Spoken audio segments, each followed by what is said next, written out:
Good morning, everyone, especially to you, Mom. Let me introduce myself. I am Alexa Cortez. I'm the one who will gonna report the volcanic eruption. And this discussion, I'm using the what, when, why, and how. So this is the learning objectives. By the end of this lesson, students should be able to identify volcanic eruption and explain their causes, describe the types of materials released during eruption, identify the local and global environmental effect of volcanic activity, explain why the Philippines is vulnerable to volcanic hazard, analyze how volcanic eruption can both harm and benefit human life and the environment. So let us start. What is volcanic eruption? Volcanic eruption occurs when magma molten rock beneath the Earth's crust and forced to the surface due to intense pressure inside the Earth. When pressure builds up enough to come out the rock above it, magma rise through cracks and vent escape as lava gases as ash. As. Volcanic eruption is like when a bottle of soda is shaken and the gas push the liquid out, but instead of soda, the volcanic magma has a hot molten rock deep inside the earth. When pressure gets too high, the magma escapes through rocks or open called vents and comes out the lava, ashes, and the gases. So nga naman nga mo erap man unsa may kuan nganong ma-trigger man ang molten rock sa ilalom. So ang cause na is tungod sa rock or open cold vent. Ang kasagaran man gud sa mga volcano is naa siya kanang ginpalagligan siya og mga tubig, mga water, mga sa anang ocean kasagaran. And ang cause na is ang crack man no, naman tay layer sa earth which is the crust, mantle, inner core, outer core. Unya, ang kanang mantle kay maano na siya, di ba? Water man ang nasa paligid sa kuano. If naay crack nga mahitabo, if ang katong mantle o ang tubig is ang water is mag-abot, mo na siya ang maghimo or mag-trigger nganong ang mantle mag-trigger pud siya mo to maghimo og pressure. Next is when do volcanic eruption happen? Mostly eruption happen along tectonic plates boundaries, especially in subduction zone where one plate is forced under another. So, ang volcanic eruption kuan siya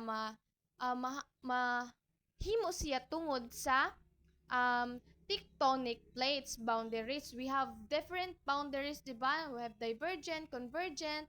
Mo na siya ang mga boundaries nga if mulihok na nga boundaries mag-cause bag earthquake, malihok ang land, mauyog ang atong land. So mo to siya isa pud nga mag-cause nganong naay volcanic eruption. And isa pud ana is the Pacific Ring of Fire is the world's most active volcanic belt, and the Philippines lies right inside it. So, ang Philippines is naapil siya sa Ring of Fire. So, kuan ta diri vulnerable ta sa um, earthquake, natay daghan volcano, natay 49 ka volcano, and 14 ang active sa atua. Isa na daw pinaka-active ang Mount Pinatubo. And ang kaning Mount Pinatubo is kaning ni-erupt ni siya katong 1991. Nya kani siya is kanang dako kay ni siya nga volcanic eruption kay ano man god kanang inactive siya for how many long years, but nibuto ra siya unya katong pagbuto atong kaning Mount Pinatubo is nag-sweep siya og filming rocks of 30,000 feet of height, and ang ash nga iyang nahatag ato is 7,000 feet up. So dako jud kaayo no nya ang na-cover atong sa Mount Pinatubo nga volcanic eruption is ang Sambales, ang Pampanga, ang Tarlac og ang bataan na cover sila og ash fall dito kay dako kaayo jud to nga dako kaayo to nga ang volcanic eruption. Ang isa sa pinakadako ang Mount Pinatubo nga nibuto atong 1991. Next is, why do volcanic eruption occur? Volcanic eruption occur due to tectonic plates movement, plates calling movement apart or sliding past each other. Second, magma pressure gas in the magma expand as it rise, eventually forcing it out. Chemical reaction, superheat water and gases trapped in the magma cause using explosion eruption.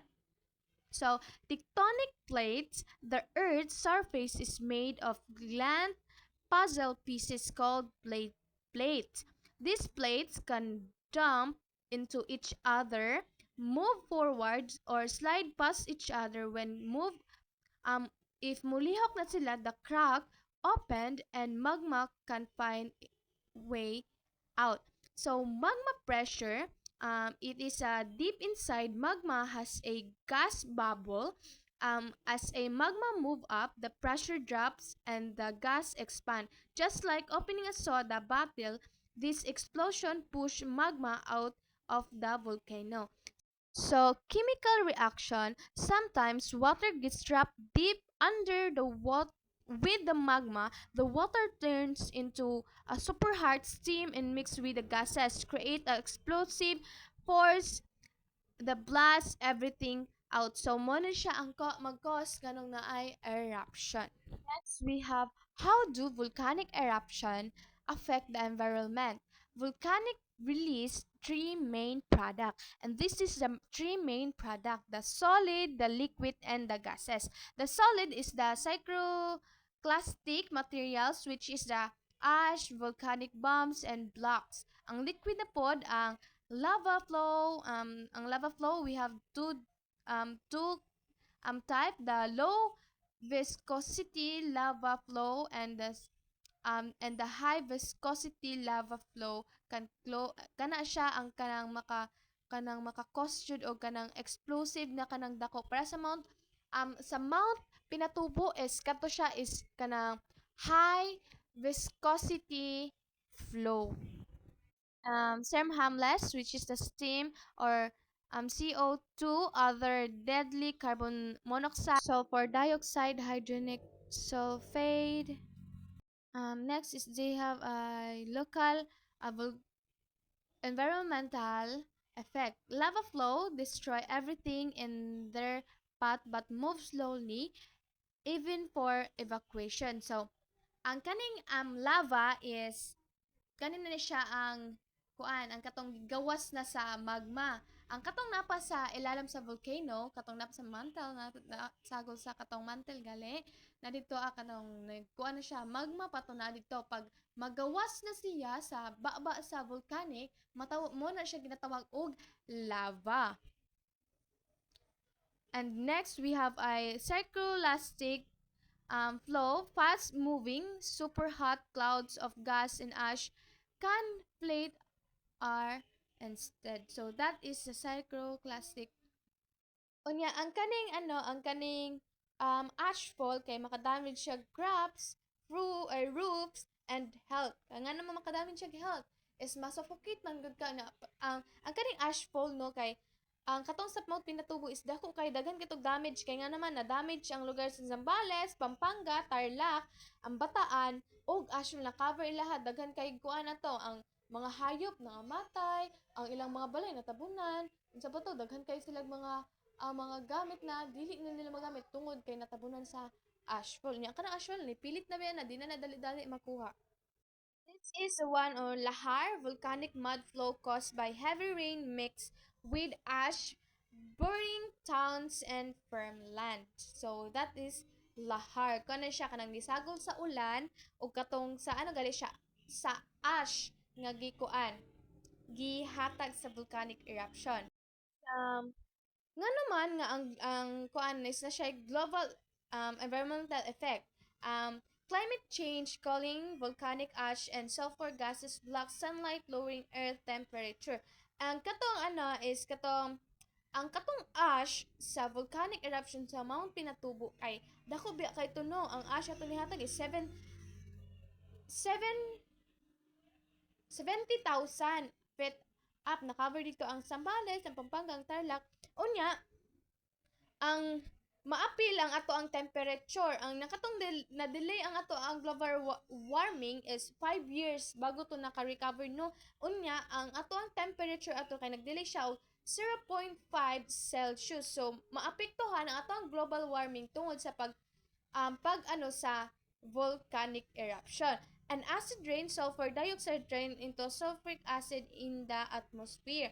Agriculture delay, volcanic ash can take years to turn into a fertilizer soil.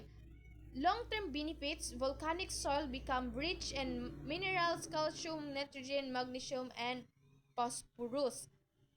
So ang agriculture dili ano kay dugay man jud mauli dugay pa maka-recover ang isa ka kanang uma or something ano kay tungod sa ash dugay kay matanggal ang ash dili siya dali maabtan siya pila kay years bago maka-recover kay again nasa kung giingon gay na nga ang vulkan ang ash is dili siya dali matanggal.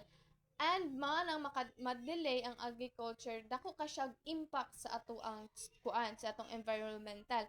O ang long-term benefits no kay ang mga yuta pud ana is na siya minerals like calcium, nitrogen, magnesium, and phosphorus. So, thank you for listening in my discussion. Again, my name is Alexa Cortez and my topic is volcanic eruption.